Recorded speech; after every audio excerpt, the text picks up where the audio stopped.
Bilog ang mundo at lumalaki ang mga anak ko, akong ina na minsang naiwang mag-isa sa gitna ng unos. Hello, ako si Marikit, 43 taong gulang, isang simpleng babae mula sa bayan ng Liliw sa Laguna. Lumaki ako na may pangarap na magkaroon ng masayang pamilya, ngunit ang buhay ay hindi palaging sumusunod sa ating mga plano. Nang pumanaw ang aking asawa, iniwan niya akong may 2 anak na lalaki.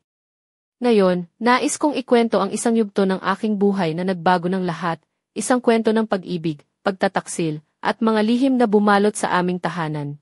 Lumipas ang mga taon, at ang aking mga anak ay lumaki rin. Ang panganay ay naglakbay patungo sa Maynila upang maghanap ng mas magandang kinabukasan, habang ako at ang bunso ay nanatili sa aming munting bahay sa Liliw.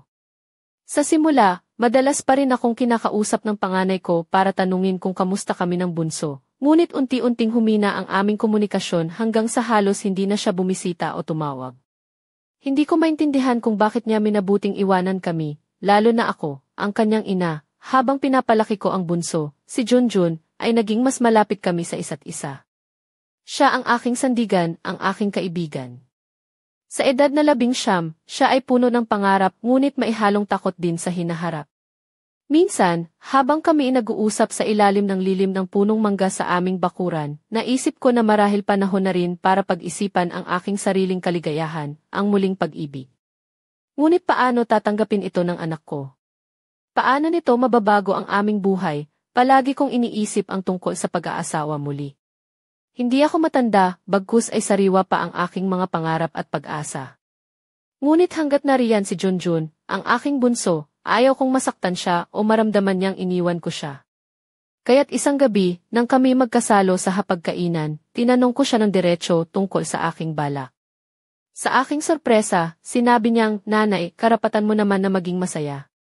Kung gusto mong magpakasal muli, susuportahan kita." Ang kanyang mga salita ay parang musika sa aking puso.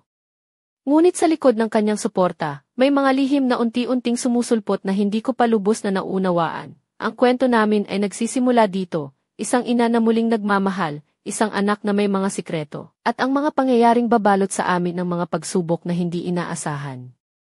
Sa susunod na bahagi, malalaman ninyo kung paano nagbago ang aming buhay nang ako'y nagpakasal muli sa aming kapitbahay na si Mang Lando, isang bihasang widower na matagal nang nagmamahal sa akin.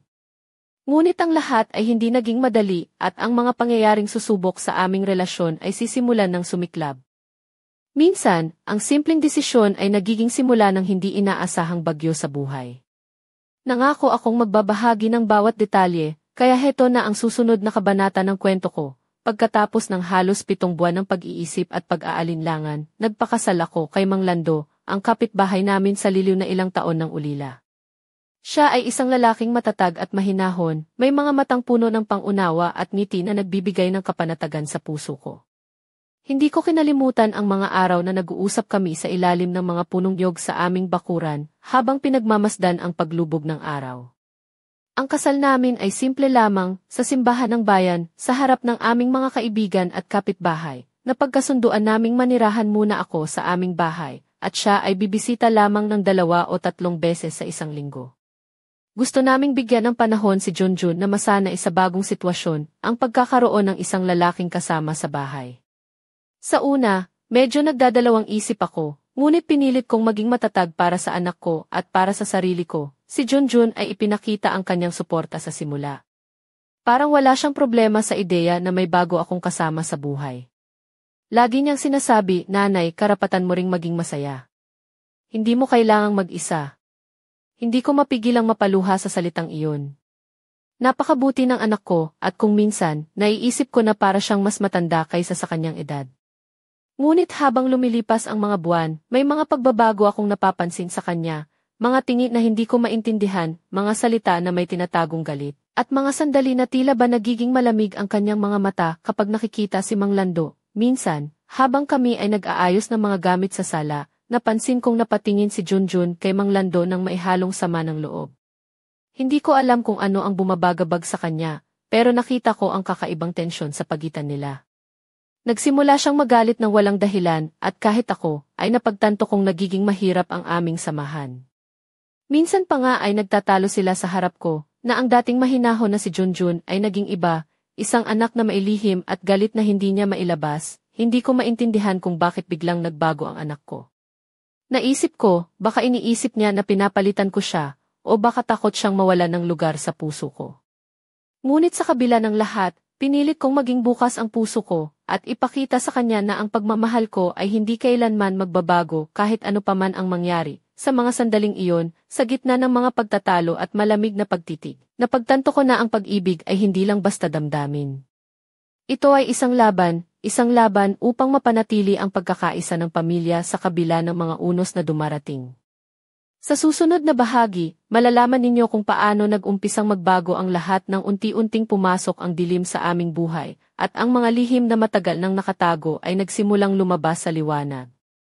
Hindi ko inakala na ang simpleng pagsisimula ng bagong kabanata sa buhay namin ay magiging simula rin ng isang malalim na gulo na hindi ko pa handang harapin. Sa kabila ng suporta ni Junjun noong una, unti-unting nagbago ang kanyang ugali at hindi ko maintindihan kung bakit. Isang gabi, habang kami ni Mang Lando ay nag-uusap sa sala, bigla na lang pumasok si Junjun. Hindi siya nakangiti at ang tingin niya sa amin ay puno ng hinanakit. Pinanood niya kami ng tahimik, ngunit ramdam ko ang bigat ng kanyang mga mata sa bawat galaw namin. Hindi naglaon, napansin kong nagsimula siyang magtanong tungkol sa aming relasyon, hindi sa mahinahong paraan, kundi parang may pagdududa at galit. Nanay, bakit niyo pa kailangang magpakasal? Hindi ba sapat na ako lang ang anak mo? Tanong niya nang may bahagyang panginginig ang boses. Hindi ko alam kung paano sasagot sa kanya, kaya ngumiti na lamang ako at sinabing, Junjun, anak, karapatan ko rin naman na maging masaya. Hindi ibig sabihin nito na hindi kita mahal, pero parang hindi siya kumbinsido. Sa mga sumunod na araw, napansin kong naging mas maingat si Mang Lando sa kanyang mga kilos kapag nandyan si Junjun. Minsan, nagkakaroon sila ng mga simpleng pagtatalo na lumalala ng hindi ko inaasahan. Ang dating mahinahong kapitbahay ko ay nagiging iritable at madaling magalit, lalo na kapag nararamdaman niyang pinagmamasdan siya ng anak ko. Hindi lang iyon. May mga pagkakataon na napapansin ko na tila may tinatago si Junjun. Minsan, habang naglalakad kami sa bukid, napansin ko na bigla siyang nag-iba ng lakad at tila may iniisip na malalim. Nang tanungin ko siya, simpleng humiti na lamang siya at sinabing wala, nanay, habang tumatagal, lumalala ang tensyon sa bahay. Napapaisip ako kung paano magiging maayos ang lahat kung ang anak ko, na dati ay aking sandigan, ngayon ay tila isang estranghero na. Pinipilit kong intindihin ang kanyang mga nararamdaman, ngunit paano ko nga ba malalaman kung ano ang tunay niyang iniisip kung hindi niya ito sinasabi? Isang gabi, habang nakaupo kami ni Mang Lando sa kusina, bigla niyang sinabi na nararamdaman niyang may nangyayari na hindi namin alam. Marikit, parang may itinatago si Junjun, sabi niya ng seryoso. Napailing ako sa sinabi niya, pero alam kong tama siya. Ang mga pagbabago sa anak ko ay hindi maaaring basta-basta lang. Hindi ko alam kung anong gagawin ko. Naiisip ko kung dapat ba akong lumayo muna o harapin ang lahat ng ito ng buong tapang. Ang buhay ko ay tila isang pelikula na puno ng mga eksenang hindi ko inaasahan, at ako ang bida na kailangang magdesisyon sa bawat pangyayari. Sa susunod na bahagi, isisiwalat ko ang mga pangyayaring nagdala ng madilim na lihim sa aming tahanan. Lihim na magpapabago sa takbo ng aming buhay magpakailanman. Handa na ba kayo? Dahil ang kwento ay nagsisimula pa lamang. Hindi ko inakala na ang buhay namin ay paigtingin ng isang lihim na matagal nang nakabaon sa dilim, handang sumabog sa hindi inaasahang sandali. Ang mga pagbabago sa ugali ni Junjun ay tila unang palatandaan ng isang bagyong paparating. Isang hapon, habang nag-aayos ako ng mga tanim sa bakuran, napansin kong tahimik si Junjun. Karaniwan siyang masigla at palakaibigan, pero ngayon ay tila may iniisip siyang mabigat. Nilapitan ko siya at tinanong ng mahinahon, anak, may problema ba? Napapansin kong malungkot ka nitong mga nakaraang araw. Tumingin siya sa akin, at sa unang pagkakataon, napansin ko ang takot at pag-aalinlangan sa kanyang mga mata. Nanay, may mga bagay akong hindi masabi. Hindi ko alam kung paano ko sasabihin sa'yo, pero kailangan mong malaman, bulong niya ng halos hindi marinig. Nilapitan niya ako ng mas malapit, at sa isang malambing ngunit seryosong tono. Inamin niya na may mga hindi pagkakaunawaan siya, kay Mang Lando na hindi niya kayang ipaliwanag. Parang may mga bagay na hindi ko maintindihan kay Mang Lando. Minsan, kapag nag-iisa siya sa bahay, may mga tawag siya na hindi niya sinasagot kapag nandito ako. Sabi niya, halatang nag-aalala, hindi ko sinadyang mapuno ng tanong ang isipan ko. Ano ang ibig sabihin nito? May itinatago ba si Mang Lando? O baka naman, ang pagbabago sa kanya ay dahil sa mga hindi pagkakaunawaan na lalong lumalalim. Isang gabi, habang natutulog na ang lahat, narinig ko ang mga bulong mula sa kwarto ni Mang Lando. Hindi ko maintindihan ang mga salitang kanilang pinag-uusapan, ngunit ramdam ko ang bigat ng tensyon. Hindi ko mapigilang mag-alala. Ano ang nangyayari sa bahay namin? Dahil sa mga pangyayaring ito, napagpasyahan kong kausapin ng harapan si Mang Lando. Kailangan kong malaman ang buong katotohanan. Sa kabila ng aking takot, pinilit kong maging matatag para sa anak ko at sa sarili ko. Ngunit bago pa man ako makahingi ng paliwanag, isang hindi inaasahang pangyayari ang sumalubong sa akin. Isang pangyayaring magpapabago sa lahat ng aking inaakala tungkol sa aking pamilya. Sa susunod na bahagi, ibabahagi ko kung paano sumabog ang lihim na ito, na nagdulot ng malaking gulo at nagbukas ng mga sugat na matagal nang tinatago. Huwag ninyong palampasin dahil ang kwento ay magtatakda ng bagong yugto. Isang yugto ng mga tanong, pagtataka, at paghahanap ng sagot sa dilim ng aming tahanan. Hindi ko inakala na ang isang gabi ay magiging simula ng pagkawasak ng katahimikan sa aming tahanan. Ang mga bulong na narinig ko mula sa kwarto ni Mang Lando ay hindi lamang basta usapan. Ito ay simula ng isang malalim na lihim na matagal nang nakatago at ngayon ay sumasabog na parang apoy na hindi mapigil. Isang gabi, nagising ako dahil sa mga ingay mula sa labas ng bahay. Lumabas ako sa sala at nakita ko si Junjun na nakatayo sa harap ng pintuan, mukha niyang puno ng galit at pagkadismaya. Hindi ko maintindihan kung ano ang nangyari, kaya nilapitan ko siya at tinanong, "Anak, anong nangyayari?" "Bakit ka ganyan?" Tumingin siya sa akin nang may matinding emosyon at biglang sinabi, "Nanay, hindi kita matutulungan kung mananatili kang bulag sa katotohanan. Hindi ko na kaya ang mga kasinungalingan." Hindi ko maintindihan ang ibig niyang sabihin, ngunit ramdam ko ang bigat ng kanyang mga salita. Pagkatapos noon, hindi na siya nakipag-usap ng maayos sa akin. Palagi siyang nag-iisa at palihim na lumalayo sa amin. Ngunit isang araw, habang naglalakad ako sa palengke, may isang kapitbahay na nagsabi sa akin ng isang bagay na lubos kong ikinagulat. May mga tsismis tungkol sa mga lihim ni Mang Lando. Mga bagay na hindi ko inaasahan mula sa isang taong minahal ko. Nang bumalik ako sa bahay, hinarap ko si Mang Lando at tinanong ng diretsyo kung ano ang totoo. Sa halip na magtago, umamin siya sa mga pagkukulang at mga kasalanan na matagal niyang tinatago. Ang mga salita niya ay parang kidlat na tumama sa puso ko. Mga katotohanang hindi ko akalain na darating sa ganitong paraan. Napagtanto ko na hindi lang kami nagkakaproblema dahil sa mga pagbabago ni Junjun, kundi dahil sa mga lihim na bumalot sa aming buhay. Ang pamilya naming dating payapa ay ngayon nagiging isang gubat ng mga tanong at hindi pagkakaunawaan. Ngunit sa kabila ng lahat, naniniwala ako na may pag-asa pa. Kailangan lamang nating harapin ang katotohanan at magkapit-bisig upang malampasan ang unos. Sa susunod na bahagi, ibabahagi ko ang mga hakbang na ginawa namin upang muling buuin ang aming tahanan, mga hakbang na puno ng sakripisyo, pag-ibig at katapangan. Hindi pa rito nagtatapos ang aming kwento. Marami pang sorpresa ang naghihintay, at ang aming paglalakbay ay patuloy na magdadala sa amin sa mga lugar na hindi namin inaasahan. Manatiling nakatutok, dahil ang susunod na kabanata ay magpapakita ng tunay na lakas ng isang ina at pamilya. Minsan, ang pag-ibig ay sinusubok sa pinakamadilim na paraan, at ang pamilya ko ang naging sentro ng isang labanan na hindi ko inaasahan. Matapos ang pag-amin ni Mang Lando, ramdam ko ang bigat ng katotohanan na bumalot sa aming tahanan. Ngunit hindi ako susuko. Bilang isang ina at asawa, kailangan kong ipaglaban ang aming pamilya. Pinili kong kausapin si Junjun ng bukal ang loob. Sa isang tahimik na gabi, sa ilalim ng maliwanag na buwan sa aming bakuran, sinabi ko sa kanya, "Anak, alam kong mahirap ang lahat ng nangyayari, pero nandito ako para sa iyo. Hindi kita iiwan." Ipinakita ko sa kanya na kahit gaano man kahirap ang sitwasyon, ang pagmamahal namin sa isa't isa ang magiging sandigan namin. Hindi naging madali ang aming paglalakbay. Maraming gabi ng luha, tampuhan at pag-aalinlangan.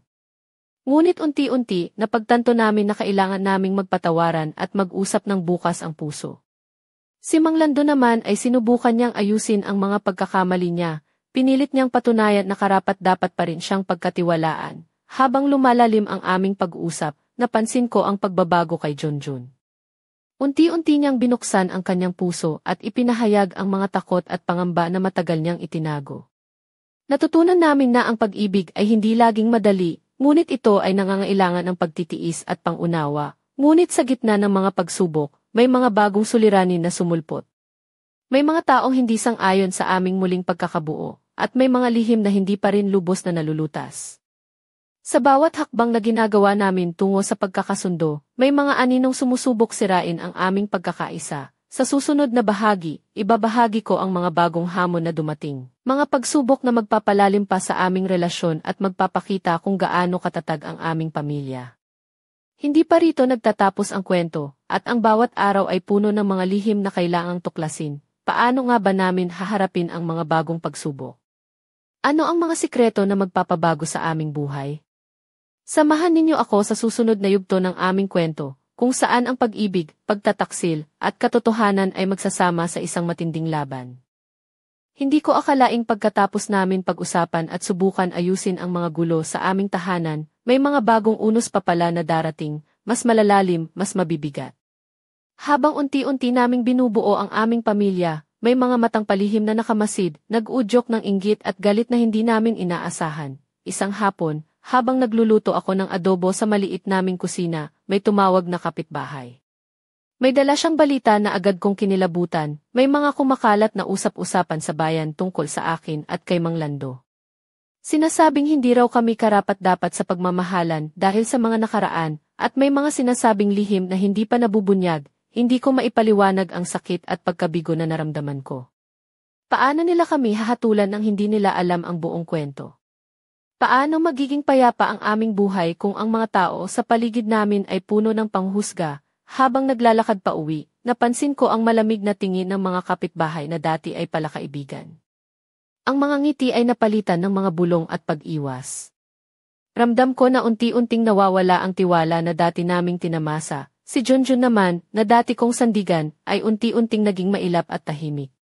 Parang may dala siyang pasanin na hindi niya kayang ipahayag. Minsan, nahuli ko siyang tumitingin sa amin ni Mang Lando na maihalong sama ng loob at pagkalito.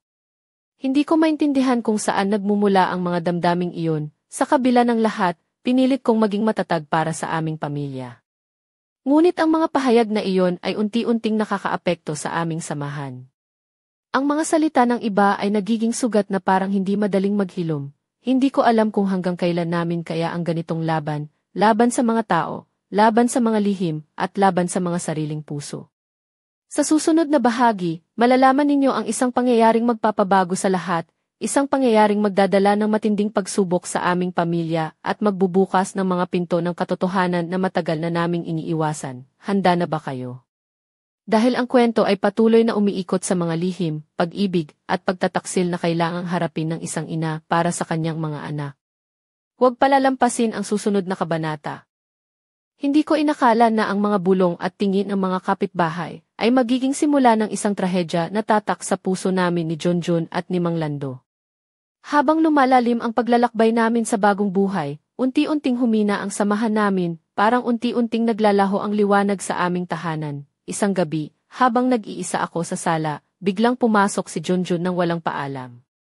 Ang mukha niya ay seryoso, halos hindi ko siya makilala sa kanyang mga mata, ay halong galit, sakit at pagkadismaya. Nilapitan ko siya ng dahan-dahan, ngunit hindi siya kumibo. Sa halip, siya ang unang nagsalita, "Nanay, kailangan nating pag-usapan ang lahat. Hindi na ito pwedeng itago pa." Hindi ko alam kung anong sasabihin niya, pero ramdam ko na ang mga salitang iyon ay may bigat na hindi kayang pasanin ng mag-isa.